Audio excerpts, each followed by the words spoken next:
Troubled times blight England, since the rightful king Richard the Lionheart has been captured. Meanwhile, Richard's corrupt brother John terrorizes the land with his Norman vassals.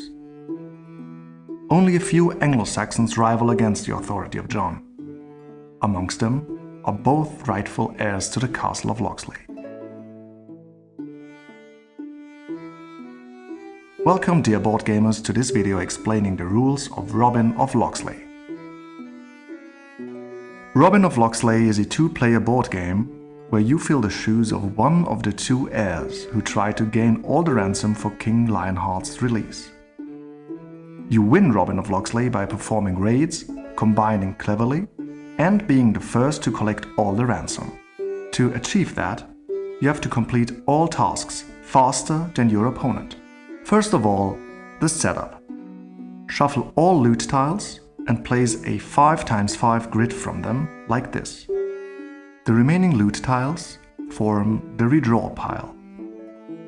Both players now take one of the loot tiles from the opposed corners, turn them around, and place them in their stock in front of them. Then each player places their Robin figurine in one of the emptied corners of the grid. Search for the start and goal tile and place both of them together in one of the corners of the grid. After that, you take 3 random big fame tiles and place them in the remaining corners.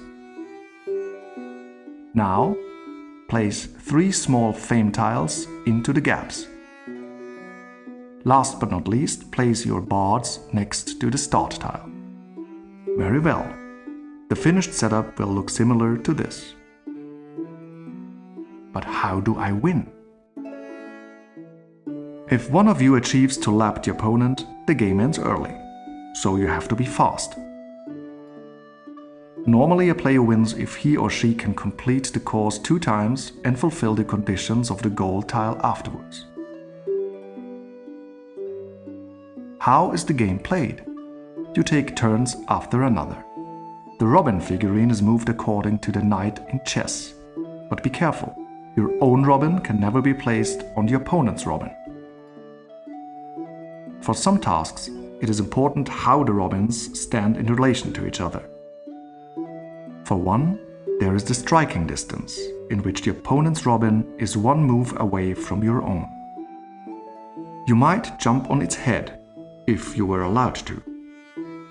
Besides that, the figures can also be diagonal, as well as directly adjacent.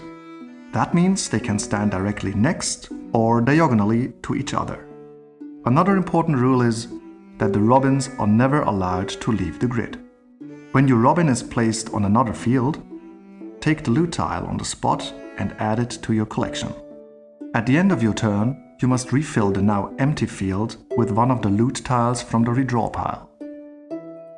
But before you do that, you might be able to move your bard. That can happen in 2 different ways. For one, you can fulfill a task, or you can pay a gold coin to move 1 fame tile further. By the way, the bards always move clockwise. Here's an example. The red player has exactly 2 loot collections and can therefore move 1 fame tile further. Now she is in front of a task that is too hard to fulfill at the moment. So she decides to sell 1 collection in order to be able to pay a coin. That way she can move 1 more fame tile further. Unfortunately, she cannot sell another loot collection, so she has to remain at the current fame tile to the end of her turn. Loot collections. What are those loot collections exactly?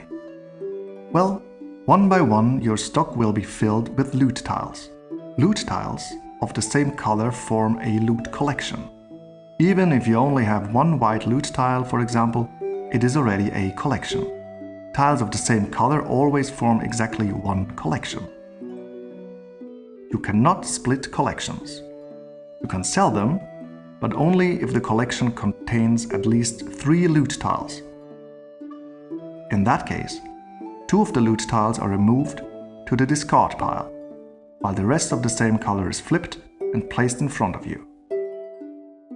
Your bag of riches, so to say. Within your turn, you can even sell several collections. Now you already know everything you need to play your first game of Robin of Locksley. Just a few annotations. If you play with children and want them to have an easier time, you can give them 1 more or 2 more gold coins in the beginning. But you better decide that for yourself. In case you might wish to play a shorter or longer round, you can replace the standard 3 small fame tiles in the gaps by either 2 or even 4 small fame tiles. If you're interested in our games, feel free to visit us on our website, follow us on Facebook or Twitter, and, if you have any questions, don't hesitate to contact us.